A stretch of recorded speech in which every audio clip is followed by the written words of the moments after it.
Imagina un millonario perfecto, riqueza infinita, una esposa envidiada, un imperio que todos admiran. Pero en una aldea remota, una niña de 9 años tararea una canción olvidada, la misma que solo él y su amor prohibido conocían. ¿Su hija secreta? El secreto que lo destruirá todo está a punto de explotar. Mateo, de 42 años, es uno de los multimillonarios más jóvenes de Monterrey, México. Para el mundo exterior, lo tiene todo: un imperio de cadenas de restaurantes, empresas de inversión financiera, autos de lujo, yates, e incluso los medios lo llaman el milagro del norte. Pero nadie sabe cómo pasa sus noches.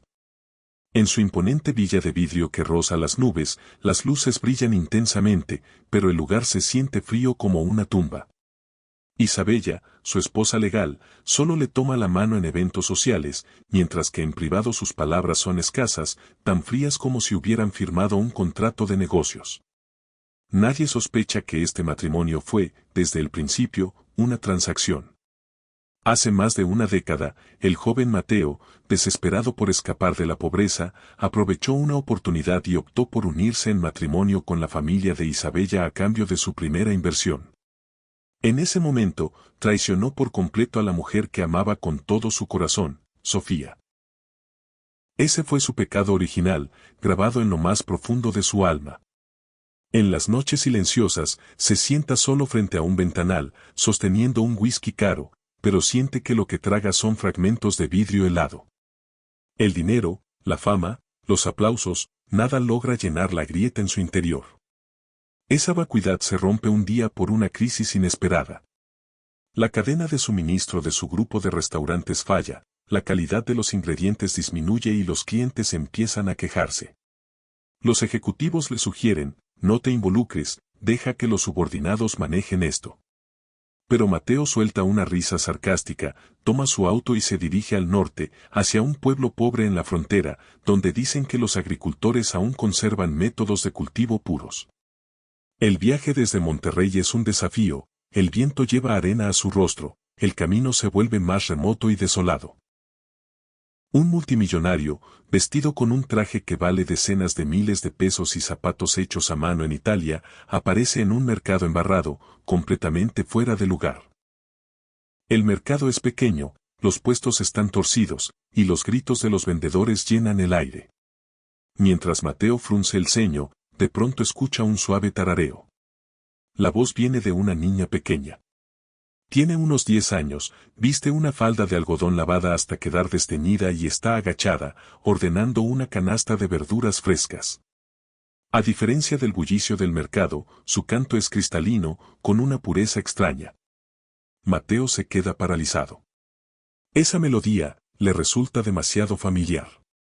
Es una tonada que escribió junto a Sofía hace más de 10 años, en los momentos más íntimos de su amor. Nadie fuera de ellos la conoce, la llamaban su canción secreta.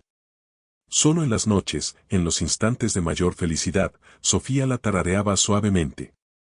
Pero ahora, en este pueblo en ruinas, en medio del caos del mercado, una niña desconocida está cantando esa misma canción. La respiración de Mateo se acelera, su corazón late desbocado. Fija la mirada en la niña, sin parpadear. Ella levanta la vista, sus ojos brillan como un arroyo cristalino. Al notar su atención, le dedica una sonrisa inocente. Mateo siente un nudo en la garganta, casi incapaz de hablar. ¿Cómo es posible? ¿Cómo sabe ella esa canción? ¿Podría estar relacionada con Sofía? En ese instante, las heridas de su alma se abren de nuevo, dejando un eco doloroso. Y lo que no sabe es que esto solo es el comienzo de la tormenta. Mateo no podía contener el temblor que sentía en su interior y siguió los pasos de la pequeña niña hasta la entrada del pueblo. Bajo la luz del atardecer, Lucía cargaba una pesada canasta de verduras mientras entraba en una casa humilde. El tejado estaba cubierto de óxido, las paredes estaban agrietadas y la cortina que colgaba en la puerta ondeaba con el viento. Cuando aquella figura familiar apareció en el umbral, la respiración de Mateo se detuvo de golpe. Era ella. Sofía, a quien no había visto en años. Su rostro ya no era joven, mechones de cabello blanco desordenados asomaban en sus sienes y su piel mostraba las marcas del tiempo y el trabajo duro. Sin embargo, su mirada seguía siendo brillante y firme, cargada de una fuerza que nadie podía ignorar. A su lado estaba un hombre, delgado, con el rostro pálido y amarillento, cuya respiración era pesada. De vez en cuando tosía con fuerza, y en su tos se percibía un sonido ronco y quebrado. Mateo lo reconoció al instante. Era el típico síntoma de los mineros, la silicosis. El hombre se llamaba Raúl. Sofía le daba palmaditas suaves en la espalda, y en sus ojos no había lástima, solo un profundo cariño y compañía. Mateo permaneció en la puerta, con el corazón lleno de emociones encontradas. Cuando finalmente reunió el valor para acercarse y romper el silencio, su voz tembló: esta niña. Lucía, ella. La mirada de Sofía se endureció de inmediato. Levantó la barbilla y, con un tono sereno pero afilado, respondió: ella es mi orgullo y no tiene nada que ver con nadie más. Esas palabras cayeron como un martillo sobre el pecho de Mateo. Lo entendió. Ella lo estaba rechazando, impidiendo que proyectara cualquier duda sobre esa niña. La noche comenzó a caer. Sofía dejó a Mateo sentado en un banco fuera del patio, ofreciéndole un vaso de agua tibia. En el silencio, los recuerdos del pasado regresaron como olas. Hace más de 10 años, se habían conocido en la universidad. Ella era quien le guardaba un lugar en la biblioteca, quien, en sus días más pobres, le deslizaba en secreto el dinero que ella misma había ahorrado. Soñaban con un futuro juntos, viajar, construir un hogar.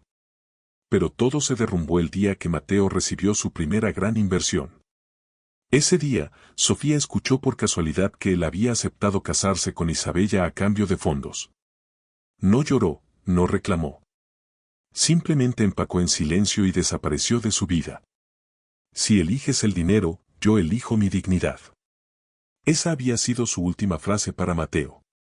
Ahora, al reencontrarse, su mirada seguía siendo desafiante.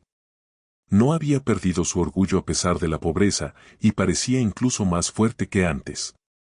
En cambio, Mateo se sentía diminuto e insignificante frente a ella. Esa noche, Sofía regresó al interior para cuidar de Raúl y los niños. Mateo entró solo en el oscuro salón de la casa. En la pared colgaban algunas fotos amarillentas por el tiempo. Extendió la mano y limpió con suavidad el polvo de uno de los marcos, deteniendo los dedos en una de las imágenes. En la foto, Sofía sonreía con timidez, con las manos protegiendo su vientre ligeramente abultado. Estaba de 3 meses de embarazo. El corazón de Mateo dio un vuelco. Ese año fue cuando se despidieron, cuando él dio la espalda a su amor para entrar en el mundo de la alta sociedad. Sus dedos temblaron, apenas sosteniendo el marco. La foto era como un cuchillo que abría de par en par el secreto guardado en su alma. Lucía, podría ser. Su pecho subía y bajaba con fuerza, quedándose inmóvil, la garganta seca. La sonrisa en la foto parecía una burla fría, recordándole: lo que perdió no fue solo a una mujer, sino toda la vida que debió haber tenido. Esa noche, Mateo no pudo dormir. La culpa, el shock y el arrepentimiento lo aplastaban. Y lo que no sabía era que la verdad real apenas comenzaba a asomarse como la punta de un iceberg. Desde que vio aquella foto, el corazón de Mateo no ha conocido la paz. Comenzó a observar a Lucía en secreto. Cada mañana, la seguía a distancia, viéndola caminar con una mochila vieja al hombro por un camino embarrado hacia la escuela. El trayecto era largo y resbaladizo. Muchas veces, ella se quitaba los zapatos y cruzaba a pie descalzo los arroyos poco profundos. Por primera vez, Mateo sintió que su riqueza era insignificante. En Monterrey, los niños iban a la escuela en autos de lujo, mientras esta niña, quizás su hija, enfrentaba barro, piedras y agotamiento día tras día. En silencio, le dejó algunos libros nuevos y un paquete de hojas blancas. Al recibirlos, los ojos de Lucía brillaron como estrellas, aunque agradeció con timidez y voz baja. Una tarde, sin querer, la siguió hasta la orilla de un arroyo. Bajo la luz dorada del atardecer, Lucía estaba agachada, colocando pequeños barquitos de papel sobre el agua con delicadeza. Mateo se acercó y, curioso, le preguntó: ¿qué estás haciendo? Ella levantó la mirada y sonrió con inocencia: estoy pidiendo un deseo. Espero que la enfermedad de mi papá mejore. En ese instante, Mateo sintió un dolor punzante en el pecho, como si le clavaran un cuchillo. ¿Papá? No se refería a él, sino a Raúl. Un minero enfermo hasta el punto de toser sangre era, para ella, el único padre en su corazón. La garganta de Mateo se cerró y estuvo a punto de romper a llorar. Comprendió que había perdido 10 años, todo el tiempo que debió haber compartido con ella. La culpa y las dudas lo consumían. Finalmente, buscó a la anciana del pueblo, Carmen.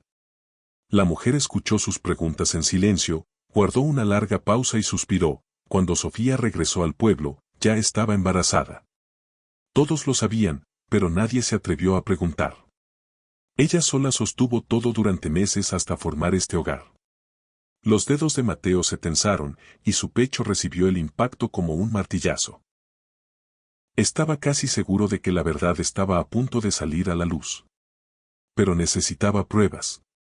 Así que, mientras Lucía dormía la siesta, tomó con cuidado un mechón de su cabello. Lo llevó a la ciudad y se lo entregó a su amigo médico de mayor confianza. Los días de espera fueron un infierno. Unas jornadas después, el informe de la prueba llegó a sus manos. Con manos temblorosas, abrió el sobre, y las letras en blanco y negro parecieron herirlo. Probabilidad de parentesco, 99.5%. Su cuerpo se tambaleó, casi cayendo sobre la silla. Lucía era realmente su hija. 10 años de vacío, 10 años perdidos, su corazón se partió en dos, una mitad llena de alegría desbordante, la otra de un dolor desgarrador.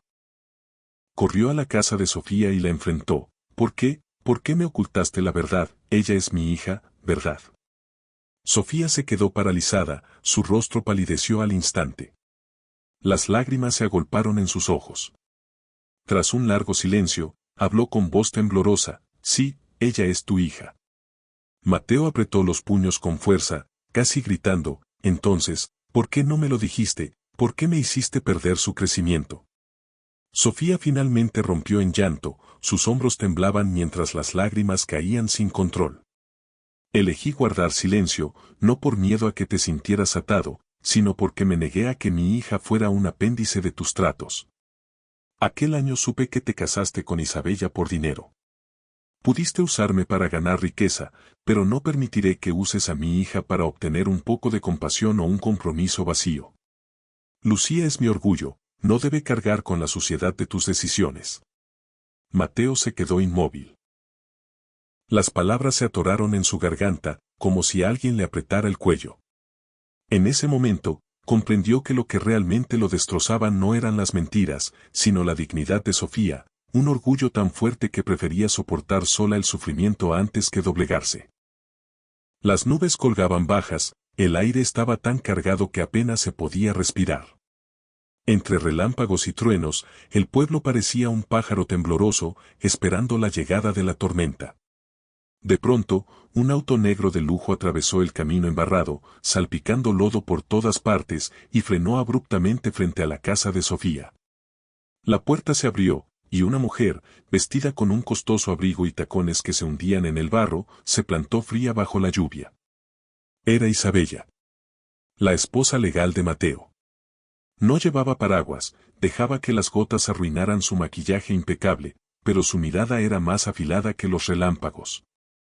Fijó los ojos en el hombre dentro de la casa y soltó con voz cortante: Mateo, ¿qué estás haciendo? ¿Vas a tirar por la borda 10 años de carrera por esta mujer y su hija? Dentro de la casa, el silencio se volvió opresivo. Sofía endureció el rostro, dejó la costura en sus manos. Raúl se apoyó en la silla, con la respiración agitada. Lucía se quedó junto a su madre, mirando con timidez a aquella desconocida. La garganta de Mateo se cerró, pero intentó mantener la calma. Isabella, esto no es asunto tuyo. No es asunto mío, replicó ella con una risa seca, entrando en la casa. Sus zapatos mojados resonaron con fuerza sobre el viejo suelo de madera. Miró a Sofía con desprecio. Así que esta es la gran amor de tu vida, una mujer que vive en una choza de barro. Sofía levantó la vista, su mirada cortante como un filo. Al menos mi matrimonio no fue comprado con un trato. El aire se tensó de inmediato. Mateo giró la cabeza bruscamente. Basta. Pero su voz traicionaba un temblor incontrolable. Raúl habló despacio, con voz ronca pero firme. Las peleas de los ricos no significan nada para nosotros. Esta es mi casa. Lucía me llama papá, y nadie me la va a quitar. Sus palabras cayeron como un trueno. Los ojos de Lucía se llenaron de lágrimas al instante. Aterrorizada, susurró, por favor, no peleen. Pero nadie se detuvo. Isabella se acercó a Mateo y le habló en voz baja, marcando cada palabra. Piensa bien. Tu empresa, tu riqueza, tu reputación, todo te espera de vuelta. Si te quedas, lo perderás todo. Las venas en la frente de Mateo se hincharon, sus ojos se enrojecieron. Sabía que ella tenía razón, pero al mirar a Lucía y a Sofía, su corazón se partía en dos. Dentro, las emociones se desgarraban con violencia. Afuera, el viento aullaba y la lluvia caía con furia. ¡Bum! Un estruendo sacudió la ventana, que vibró con el viento. La alarma del pueblo sonó de repente. Alguien gritó desde fuera, el río se desborda, el puente no va a resistir. Mateo corrió hacia la ventana, los ojos abiertos de par en par. A lo lejos, el único puente que conectaba el pueblo con el exterior temblaba bajo la fuerza del agua. Era la única vía, también la lifeline de las entregas de su empresa. Al siguiente instante, las vigas cedieron y el puente colapsó con un estruendo, tragado por la corriente. Todos en la casa se quedaron paralizados. La lluvia caía a cántaros, los truenos retumbaban. Afuera, el pueblo caía en el caos. Dentro, 5 pares de ojos se miraban fijamente. Entonces, todos comprendieron. Esta tormenta no era solo un desastre natural. Había entrelazado irrevocablemente sus destinos. La empresa de Mateo, el hogar de Sofía, la dignidad de Raúl, los intereses de Isabella, el futuro de Lucía, todo pendía sobre esas aguas desbordadas. Afuera rugía la crecida, dentro, las emociones se despedazaban. El campo de batalla apenas comenzaba. La lluvia caía a torrentes, el río rugía con furia, y todo el pueblo quedó sumido en el caos y el miedo. La gente corría despavorida en todas direcciones, los llantos de los niños, los relinchos de los animales y el estruendo de las casas derrumbadas se mezclaban en una sinfonía de desastre. En ese momento, una figura se lanzó contra la corriente. Era Raúl. Su pecho se agitaba violentamente, la tos parecía desgarrarle los pulmones, pero no se detuvo. Arrastrando su cuerpo enfermo, se adentró en las aguas turbulentas y rescató a los niños atrapados, llevándolos uno por uno a tierra firme. Rápido, agarren mi mano, rugió, con los ojos inyectados en sangre.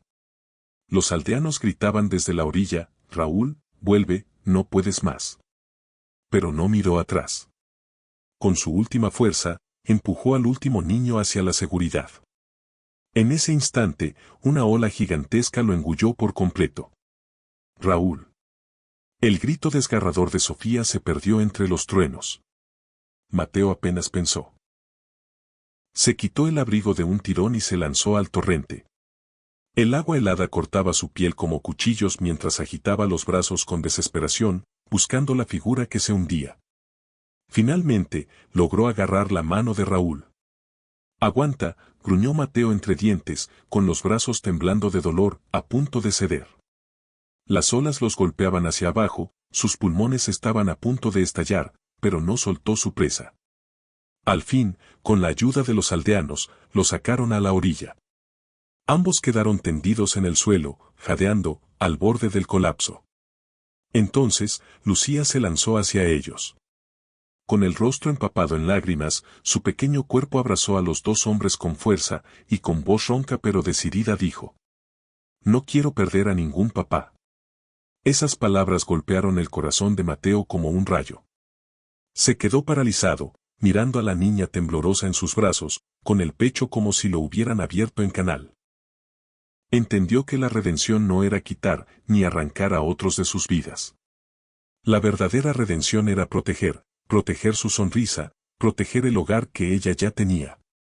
Por primera vez, sintió con claridad que, en ese momento, ni la riqueza ni el poder valían tanto como el deseo de una niña.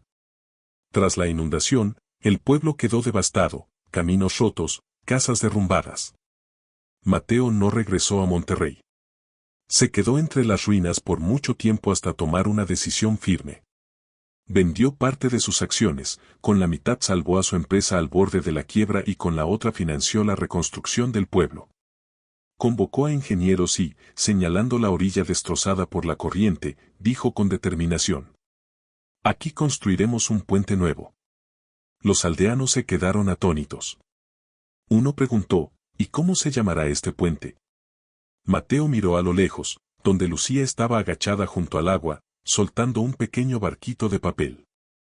En él, con letra infantil, había escrito: «Que los dos papás me acompañen». Sus ojos se humedecieron al instante, y con voz grave pero segura respondió: «Se llamará el Puente de Lucía». En ese momento, todos guardaron silencio. Ese puente no era solo madera y piedra.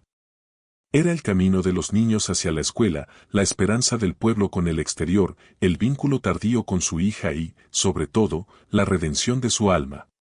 La tormenta se disipó, y el sol de la tarde atravesó las nubes, derramando su luz.